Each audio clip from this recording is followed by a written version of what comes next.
In today's video, I'm going to go over the settings for my new Canon EOS R5, so let's get started.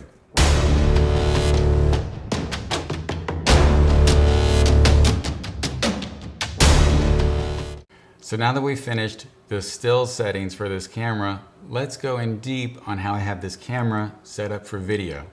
Because I am a hybrid shooter and I do videos for my clients from time to time. It isn't mostly what I do, but it is sometimes 5% or 25% of my revenue for any given year. And really, once I started shooting video about 10 years ago, I've totally loved it. So let's just go into how I've set up the camera with that in mind. So to access the video feature menus, or the menus that will come up when you're shooting video, you need to switch the camera over to video mode first. So you do so by pressing mode and then pressing info. And then that will get you over to a page where you select which video mode you want to use. And I would really suggest you pick manual because I'm a manual sort of guy. So let me just activate that and then we'll start looking at the menus. And so now that we're in the menu under the video features, going from top left to right under the red camera settings on screen 1 is the movie record quality.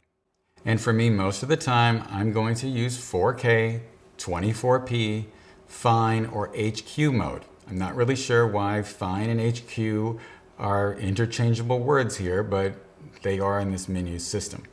So that's the mode that I'm going to use. So to get there, I want to change the movie recording to 4KD. That means DCI. That's the same format that I shoot on my C200. There is UHD, which is a little bit less wide than that. It gets you back to 16:9. So you can choose between DCI 17:9 or UHD, which is 16:9. Just a personal choice.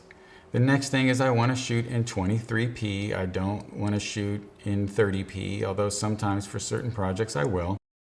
Now the next one down is the quality, and I want to choose All-I over IPB because All-I is a higher quality codec, and that just means like a format, sort of like JPEG. And your computer is able to handle All-I a lot better than it can IPB, so I would just suggest using All-I. It's also a little bit better quality, supposedly, so I would just select that one. And then under 4K HQ mode, I would just select Enable. And that way you see that we went from 4KD to 4KD Fine. So that just lets you know right there on screen that you're in 4K HQ or 4K Fine mode, and that is the best 4K quality that you are going to get out of this camera. And so I would just like to have, all the cards in my favor when I go out there shooting. So the next thing to consider is whether or not you want to use high frame rates. And if you do need to shoot in 120p per second, then you've got to disable 4K HQ, and then you're going to go into this high frame rate menu and you're going to switch it to Enable. And now it's going to give you the ability to shoot 120 or 119.9 frames per second if that's something you want to do. And this is the procedure that you're going to have to follow each time when you want to go from 24 to 30p up to, or 60p, up to 120 frames a second. So just know that is how that works. So I'll just turn that off. So I'll go to disable and I'll put the 4K HQ mode back on.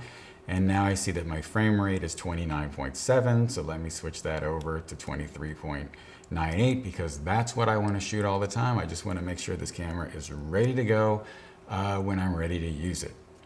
So let's move on to our next setting. Then we come down to the Canon log settings in red camera setting number 3. So for the Canon log settings, I just leave it on. And for those of you that don't know, Canon log is just a very low contrast, low saturation picture style. If you're a photographer, that will make sense to you. That allows you to record a flexible image that you can then manipulate in post with very little baked in. So I would just use the log settings. People online have suggested that you use the color matrix set to neutral rather than Cinema EOS Original. I'm still investigating that, but I'll just go with what they said. Now, View Assist is very important, and View Assist allows you to take that log footage and put a little bit of contrast and saturation on it so that when you're looking at it on the back of the camera, you see something that is color graded, and it's going to be more like your final image, but the camera still burns onto the card the log signal.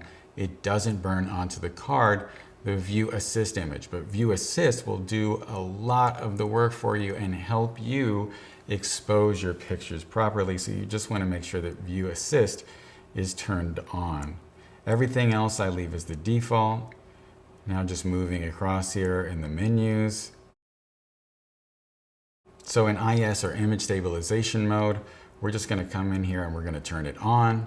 And then under digital IS, I'm going to leave that off because it does crop into your image some. I think that's going to cut into the quality a little bit, so I'm just going to leave it off for now. And then the next thing is shutter button function for movies. I have that switched on so that when I press the button halfway, it gives me the meter and servo function starts up. And then when I press it all the way, I have it to be a start stop. So this is just like having another record button on the camera. I know that the shutter button and the start movie, this red dot, are not that far apart, but maybe I want to start it with the grip. Could be the case. I just want to have that as an option.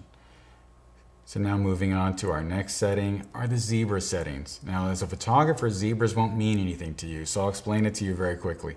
So we've got to turn it on. And then after that, we're going to change the pattern from zebra 1 to zebra 1 and 2. Zebra is just going to use a scale of 1 to 100 for brightness, and your 18% grays are going to be at 35, and Caucasian skin tones like mine are going to be at around 70, and African American, or I should say people of African descent, depending on where they're from, their skin tone is going to be on the scale between 25 and 50. So because in America we have people who look very different, I've decided that I'm going to set my zebra 1 level pattern to 35%. And that way when I look through the viewfinder, I'm going to see zebras on my frame going from one side to the other at 35%. And then I've set up my zebra 2 level pattern at 95%. And 95% is going to show me the parts of the frame that are almost clipping, and those are going to give me zebras coming from the other direction. And that way I'll know what midtones are gray, 18% grays are properly exposed, and I'll know what things are clipping. And this is going to be very helpful, as well as view assist, to determine whether or not I have my video exposed correctly. Now over here on submenu 8 is the HDMI display settings. And I have mine set up so that playback or menus are displayed only on screens or devices connected to HDMI. This, I believe, is the cleanest we can get to a clean HDMI out on this camera. Unfortunately, if you press the menu display, the menus are going to go to the recorder. If you switch this to the other one, you're going to end up with all the settings from your viewfinder sent over the HDMI to the recorder. And that might be great for making a demonstration like this, but it's probably not going to work if you're trying to record footage for your project. So just to go back and set the HDMI display to camera plus screen. And then we're going to come over here to the custom buttons for the camera. So under that menu, coming down here, you'll notice that one thing is different between still mode and video mode. And that is what happens with this button right here. So in still modes, it's going to engage my exposure simulation, but in video mode, exposure simulation is on all of the time. So in video mode, I have this set up to turn my zebras on or off, because I might not want to see all those diagonals on my video. I might just want to look at a beautiful picture. So that's in there as a setting that you can change. So now let's go over to the last thing which we'll set up while doing video, and that is under the My Menu setting. So My Menu number 2 is my video menu. So the movie record quality is something that we're going to access all the time. I have it right there at the top. The zebra settings, they're there so that if I decide I want to change that one setting from 35 to maybe 70 or maybe 50, that's there for me, just so that I know things are there and I can change them. It's also where I can change it so that the zebras are on or the zebras are off if I don't want to do it from the button on the front. Then the screen brightness, when we're outside, we're going to need that screen to be brighter. When we're inside, we're going to need it darker. It's just there for us to help. Movie cropping, I have it disabled now, but I might want to use it from time to time, so that option is there for me. Eco mode is right there. If I have eco mode turned on, that's probably going to give me some problems when I'm externally recording. So right now it's set to off, even though I'm going to use it all the time while doing stills. Image stabilization mode is going to be great when I need it, but from what I've read, you shouldn't use it while you're on a tripod and maybe not on a gimbal. So that setting is there so that I can adjust it rather quickly. Now the other setting that you're going to want to set up, possibly while shooting video and recording externally, is that you want the screen to go to sleep and stay off so that you can do all your monitoring on the recorder, because I found that that will get you much longer times before the camera overheats. It's a good workaround while you're externally recording to avoid being shut down. So under the wrench menu or the yellow menu, we're going to come over to power saving.